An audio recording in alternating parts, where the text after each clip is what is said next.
Good evening, everyone. Lovely to see you all again. It's lovely to be back in the tasting room. Richard has again lit me a beautiful fire, and it's looking gorgeous outside too. Oh, hang on. Yes, there we go. You can probably see a little bit, and possibly a bit of rain coming across the horizon. I've managed to put my phone away minutes ago, not even finishing up any phone calls before I come and talk to you. And I'm hoping that the buffering will be a little bit better this week. We tried a few different, hi Kate, nice to see you. We tried a few different things with trying to get the internet working, and turns out that none of those things have made any difference to the power of my signal. So I'm just hoping that the power of my personality will help to push it out there to you. Because tonight it's a really exciting night. We came to the end of tasting pack number 1 last week. And this week we're sort of having a hiatus, but we've actually been a little bit tricky. So just to explain a little bit more fully, we did a little deal for people through the mailing list, asking you if there was anything that you tasted that you would like to buy some bottles of, and we did a 5+1 deal. And so if you bought 5 bottles of something, then you got a free bottle of something lovely, and that free bottle of something lovely is the Moorooduc Estate Pinot Noir 2014. Now, 2014 was a very special vintage, and it was a small vintage and quite different from everything that's come before and since. So we'll have a little bit of a talk about that when we open that. If you bought an 11+1, then there were 2 mystery options, because we just like to mix it up, you know, we don't want to be too obvious. So the 2 options you may have got in your box as a mystery option: the Robinson Pinot Noir 2010. Oh, can you see that? The light's interesting again tonight. 2010 Robinson Pinot Noir. So that's the oldest bottle. 2010 was a lovely vintage. It'll be really interesting to see how that's looking. Pocket full of shells logged in. Dumplings and Pinot Noir, excellent. Kate, lovely to see you. Kieran, hi, from Nairobi, welcome. You weren't in Nairobi last week, were you, Kieran? I can't keep up with where you are from week to week, but lovely to see you anyway. Thank you for logging in. Robinson Pinot Noir 2013 is the other bottle that you may have got in your 11+1 pack. And just to be really sneaky, if you bought the tasting pack that we're starting theoretically next week, you've also got one of these in there. So if you haven't worked that out, or if my email that I sent you out this afternoon didn't make any sense and you're thinking, oh, I don't have the right wine to taste, if you bought any of those 3 packs, you should have one of these 3 wines. Obviously, I'm going to taste all 3, and you guys are just going to taste one each, but that's how it should be. I think I deserve 3 wines at the end of a very busy week and quite a stressful Thursday. And it'll be lovely to taste them all. So what order should we taste them in? This is the very difficult question. Hi, Penny. Lovely to see you. You've managed to log in. That's awesome. That's great. And I know that some of you are watching on and have been having trouble kind of getting on to the comments and things like that. And I'm a terrible person to help you with the technology of things, but it's always nice to see people's names and their comments popping up on the side. It reminds me that I'm not just talking to myself. Anyway, what order should we taste them in? I actually think we should probably go from Craig's got both. Well done, because that's right. Some of you will have the bottle from the tasting pack plus the bottle from the 5+1 or the 11+1. So you'll have 2 bottles to taste. Don't be greedy, just enjoy it, okay? So this is going to be fun. I think we should start with the youngest wine, which is the 2014 Estate Pinot Noir.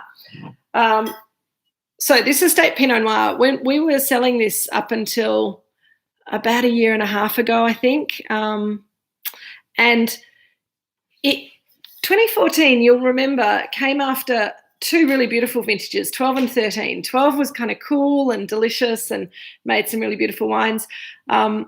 and we'll come back to 12 another time. I'm sure we'll taste a 12 together sometime. 13 was slightly warmer, but also beautiful. Bahrain. I thought you were in Bahrain last week, Kieran, visiting Kenya. Fantastic. Well, I'm glad I get to Kenya as well. I feel like I'm coming traveling with you. 2014 was a year that started out, the vintage started out really quite difficult. It was quite difficult to start off with. We had quite a lot of rain and difficult weather in the early part of the season, which meant that the vines really struggled to flower and create fruit. Who's texting me? Oh, it's Peter. Hi, Peter. Peter's my brother and also one of my tech geniuses who's been trying to help me make sure that the quality of the broadcast is as good as possible. So 2014 was a small vintage because we had this difficult weather during flowering and fruit set, and because of that, and then we had quite a cool ripening period with very small crops, and so things ripened slowly. We had a lot of intensity of flavour, and we had a lot of darkness and a lot of structure in the wines. The Chardonnays, if you're a Chardonnay drinker from Moorooduc Estate as well, you'll remember that the 2014 Estate Chardonnay was quite unusual. It had lots of savouriness, had a little bit of what we call reduction in the business, which just means it smells a little bit like a struck match. But that was because it was such a tiny vintage, lots of little berries, and the ferment struggled a little bit during the time. It was a lovely wine, but quite different from the Chardonnays that we made before and since. And this Pinot as well is a lovely wine, but quite different from Pinots that we made before and since. In fact, that's tonight's theme, by the way, if you hadn't worked it out. Unusual wines that we think are really special, that really don't have any peers. So we really wanted to do something special. What's Kate eating? Pork gyozas and chicken chips and a Comte. Fantastic. I tell you what, so Kate's got the 2014 Estate Pinot Noir there. So I know at least one person's drinking along with me. I'm sure there are some more of you. I haven't kept track of who's got what, so you'll just have to bear with me. It's, as you can see, it's a really dark colour, and that's because it was such a small vintage, tiny, tiny berries, lovely skin to juice ratio, which means that there was a lot of concentration. Go on, Frodo, go for a walk. Jill's taking the dogs for a walk, so we won't have Polly running around in the background. Frodo was a bit worried about missing out on all of this Pinot. So dark colour. On the nose, it's really concentrated. It's got a real kind of almost a it's almost like a dried plum, dried cherry kind of aroma. It's not quite prunes. It's certainly not jammy. It's not going in that direction. So what I'm talking about here, and we talked about jammy. I wish I had pork gyoza too, Angela. Hi, Angela. Good to see you. What I think is going on here is because it was a small vintage, very concentrated, the flavours are really concentrated in there. So it's like someone's taken the fruit and then dehydrated a little bit. It hasn't been cooked. It's just had some of the juiciness pulled out of it and more concentration, almost a dried fruit character going on there. I think this would be a really delightful match to anyone who's eating pork gyoza. I think it will work really well with your chicken chips, whereas I think a couple of the others will work better with barbecue chips. Let's have a taste, because I can't stop smelling it. It's just so delicious. It's a little bit spicy. It's got a real soy note, which is why I think it would go with the gyoza or with the steamed dumplings. Also go quite nicely with your party pies if anyone got them. Anyone's got party pies there and you've got them heated up, don't burn your mouth, because it'll make it really hard for you to taste the wine if you've got blisters in your mouth. I always burn my mouth when I eat party pies, so I'm not allowed to eat party pies anymore. It's Richard feeding the peacock. It's very busy around here tonight.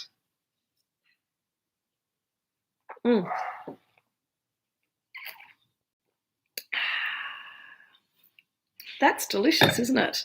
I'm sorry to those of you who are not tasting yet. Please feel free, whatever bottle you have or bottles you have, get something in a glass. I will catch up with you. Don't you worry about that.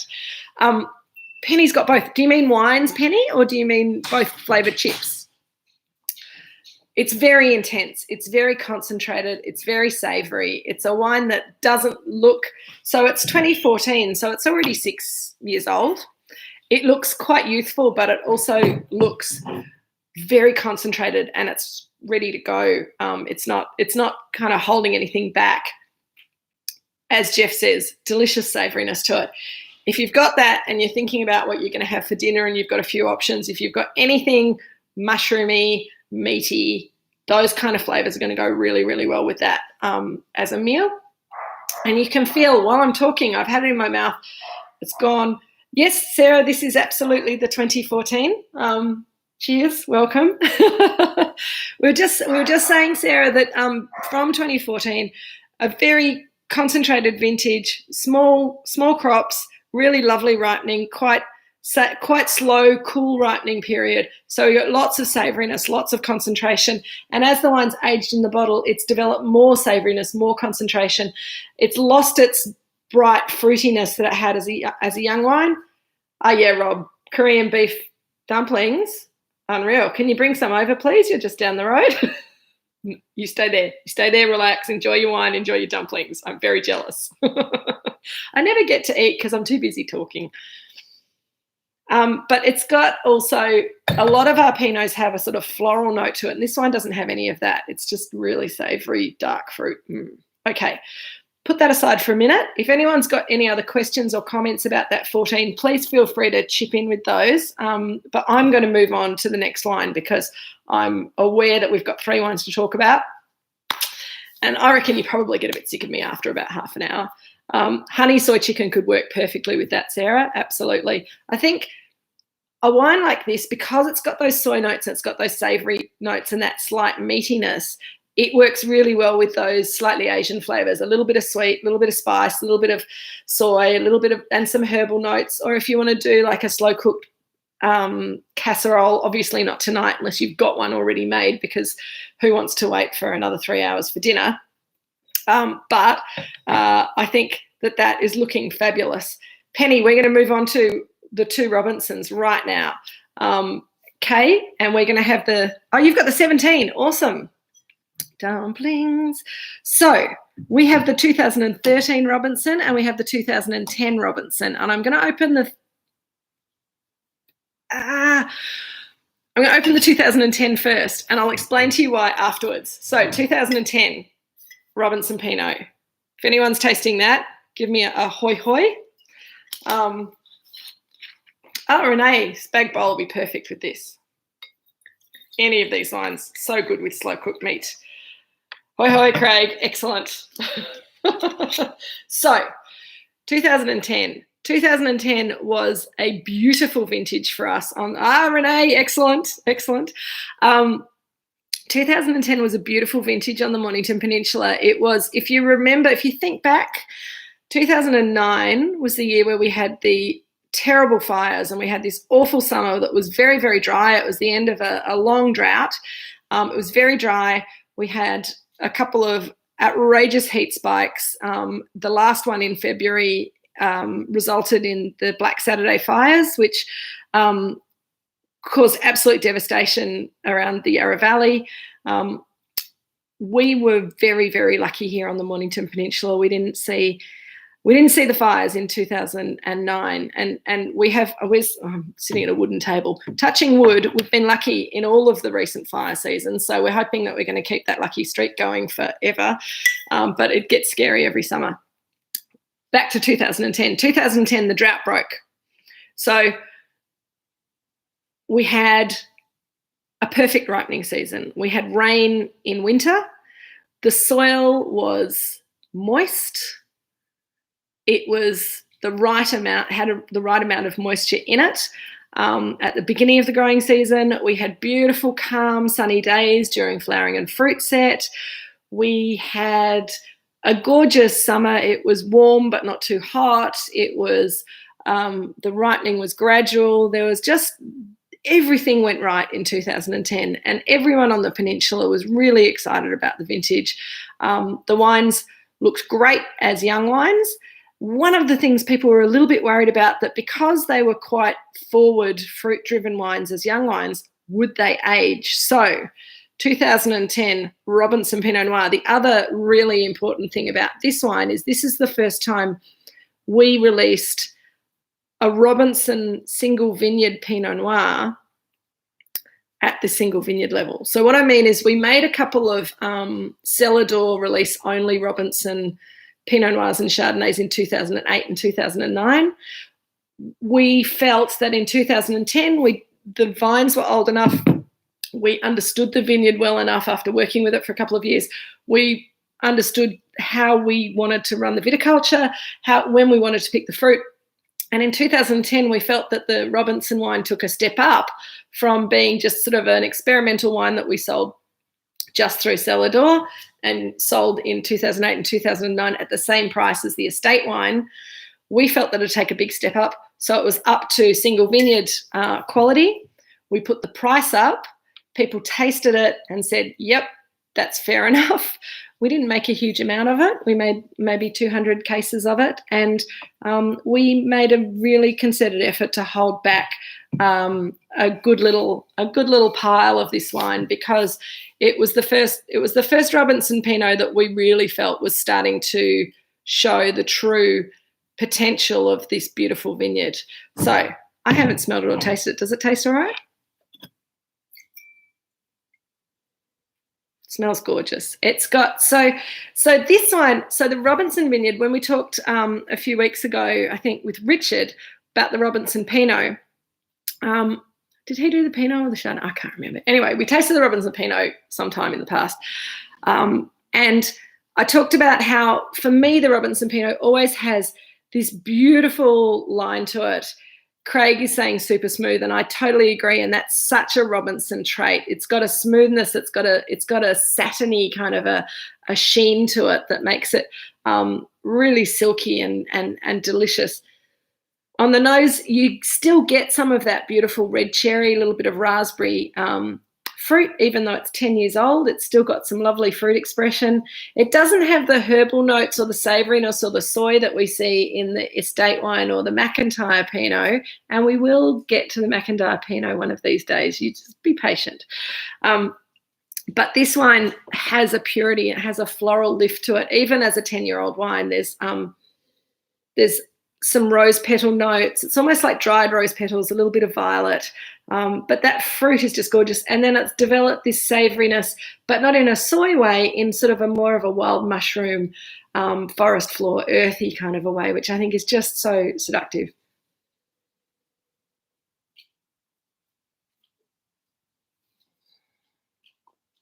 And yeah, on the palate,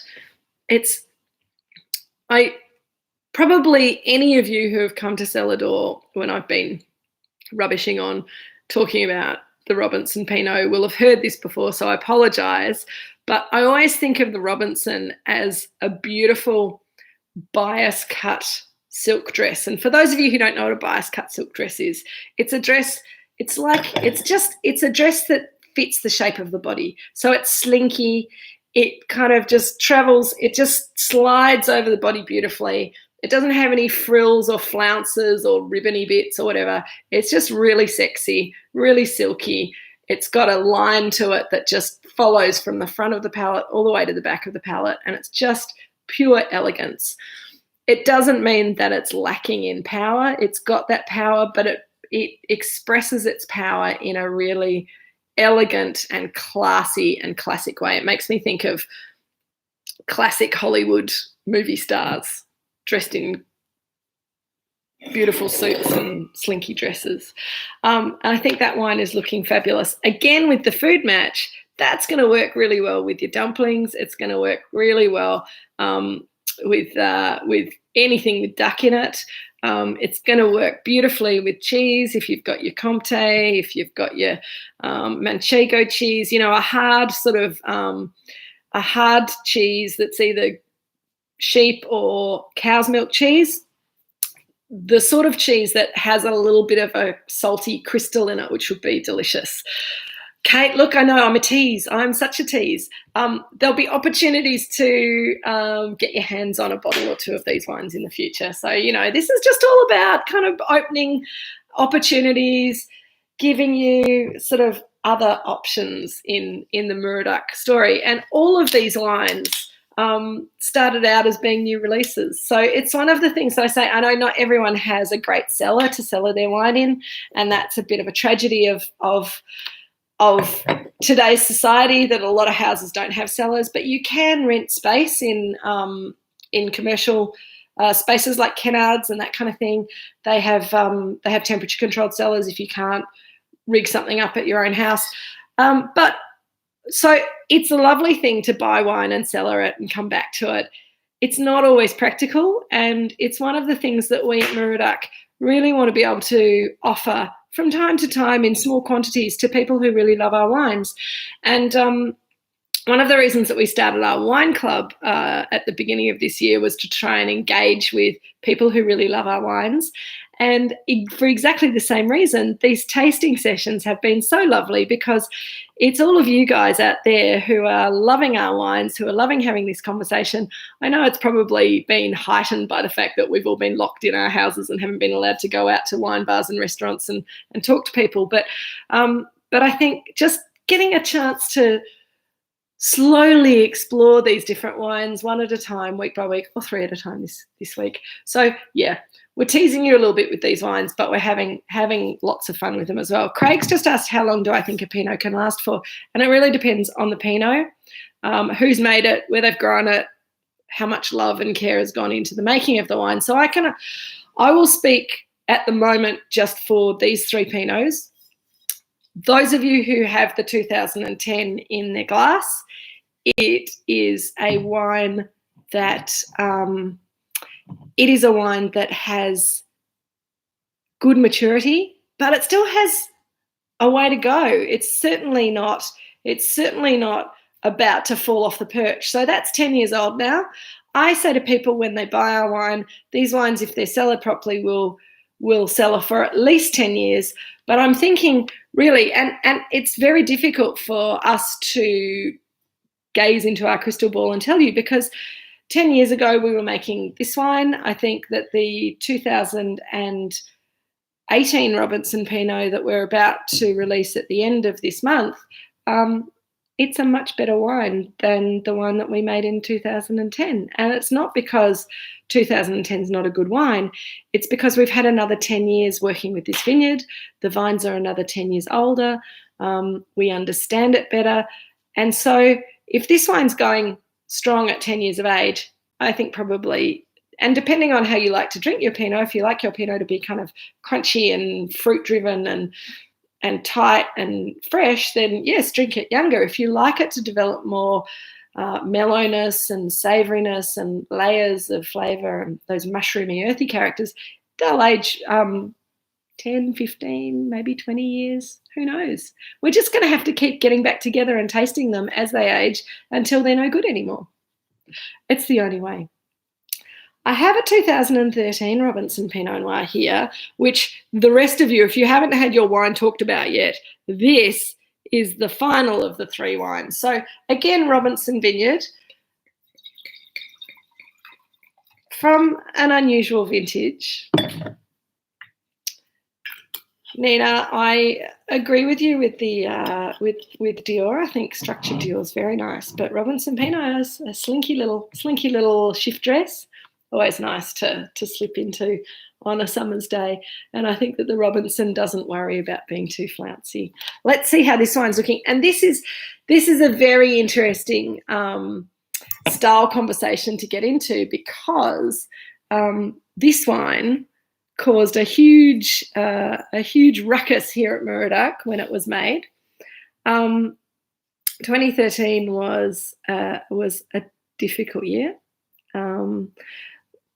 It was warm, and we had again not great fruit set, small berries, lots of concentration. And Dad always likes to play around with little parcels of fruit and do whole bunch ferments here and whole bunch ferments there.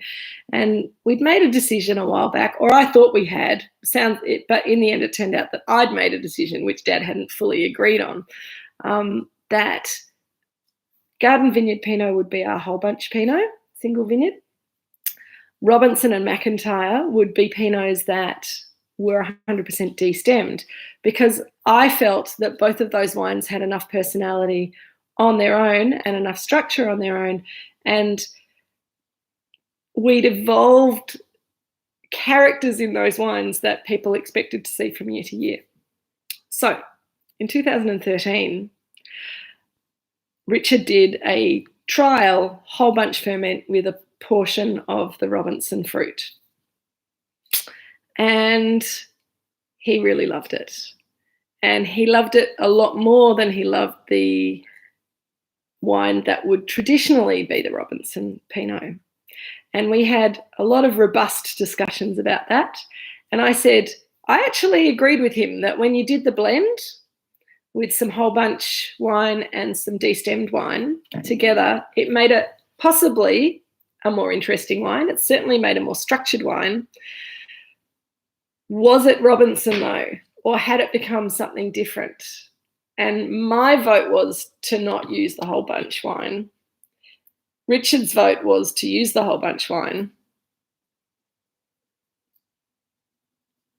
Richard's the boss, and he used the whole bunch wine. And I think in the end, I hate to say it, I did invite him to come and taste with us tonight, but he decided that he didn't want to hog the limelight. But I have to say, between you and me, I think he made the right decision. This wine was harder to sell because it was stylistically different from the Robinsons that had come before and that had come afterwards. It is much more savoury than the other Robinsons because of that whole bunch component, and it's about 20 to 25% whole bunch. I can't get exact numbers. We've got 20% on our tasting note on the website. I spoke to Dad today and he said, I think it was about 25%. So it was probably about 23% whole bunch, because it's never completely, numbers are not usually that neat in this business. It's this many barrels and that many barrels. This wine I think is delicious, and it was a hard wine to get people into when it was young, because it was pretty structured, it was pretty firm, it was pretty savoury. I think with that little bit of extra age, it has evolved into something really special. It's one of Jeff's favourite wines, isn't it, Jeff? It smells, you can smell the fruit still. You can smell that cherry, dark cherry, red cherry. That's the Robinson classic character. But there's much more of that earthy. There's a really lovely French description of Pinot Noir, which is sous bois, which basically means the forest floor or underneath the woods. So it's the smell of earth and dry leaves and mushrooms and moss and things kind of vegetal things slightly rotting. Doesn't sound delightful, but if you've walked in a forest, it's a beautiful smell, and you walk through and it kind of rises up as you stomp on the leaves. And barnyard's different, Rob. So Rob said barnyard. Barnyard's different. Barnyard is more kind of, there's animal poo involved in there, whereas sous bois is more about composting leaves and dirt and things. So they're similar but different. Rob, are you tasting this wine as well? I can't remember. You said you had 2 wines on the go. And this wine does have a real savoury kind of earthy note to it. On the palate, it's just mouth-watering. We'll have to get you a bottle sometime, Rob. It's mouth-watering. It's got some crunchy acidity in there. It's got that red cherry, dark cherry kind of crunch to it. Even though it's already 8 years old, it's still looking incredibly youthful. The savouriness is less earthy on the palate than it is on the nose, and it's the one that's changing the most. Now I'm going to go back to the other 2 glasses because I'm spoiled. And the Estate Pinot is looking really lovely. Slightly candied now, the 2014. There's sort of a red raspberry twist, kind of those raspberry lolly twists. There's something a little bit reminiscent of that in the 2014. But I think it's a lovely wine. And there's more of those kind of wild herbs in that 14. That's the fruit from the McIntyre vineyard that you're tasting, those herbal kind of soy notes, more than the Robinson, which is more pure fruit. The 2010 is still evolving, Craig. It's looking really rather gorgeous right now. And there's more of those sort of mushroomy notes, raspberry fruit. It's really hard to believe that wine is 10 years old.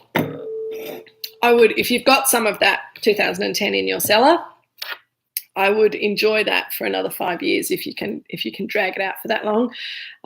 It's pretty delish, and I think it'll be even more delicious with food. It's certainly not falling off the edge of a cliff anytime soon. Back to the 2013. And it looks so fresh. It's also it's developing as it opens up, as the air gets into it. It's got more sort of licorice and molasses kind of notes in there, as well as the fruit. I don't think I've even talked about food matching to this last wine, and I think it will work really, really well with everything else. Oh, thanks, Sue and Daryl. I think that if you can get yourself anything that's a little bit meaty, a little bit mushroomy, ranging from spag bowl sounds fantastic. Your dumplings sound amazing. As I said, party pies. But also like a really nice big juicy hamburger would work really well with that, particularly if there was a little bit of mushroom in there. If you've had the opportunity to go out foraging for wild mushrooms and you know what you're doing, I don't trust myself to forage for wild mushrooms, and we've had mushroom experts here for the last 10 plus years. But anyway, it'll work. All three of these wines would work beautifully with some pine mushrooms just sauteed in butter and served with some lovely fresh fettuccine, a little bit of cream, maybe a little bit of Pinot slushed in there as well, bit of onion, bit of garlic, bit of salt and pepper. I think you get the idea. I think I've probably talked enough tonight. If anyone's got any other questions, I remembered someone asked me a couple of weeks ago about French Pinot versus Australian Pinot, and I only saw the question just as I was logging off.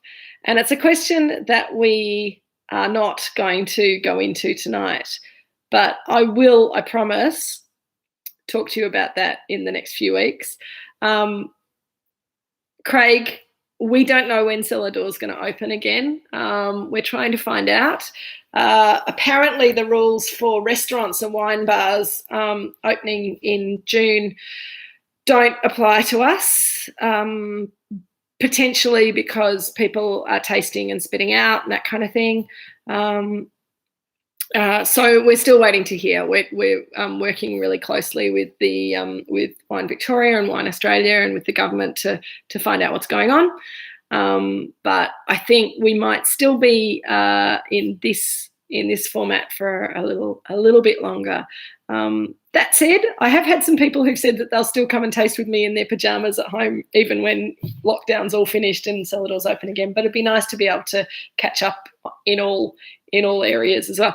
Yeah, I think pocket full of shell. I think a no spit policy is probably what we'll have to start off with, and maybe show less wines so that we're responsibly serving alcohol, all of that sort of stuff. Hi, Deb.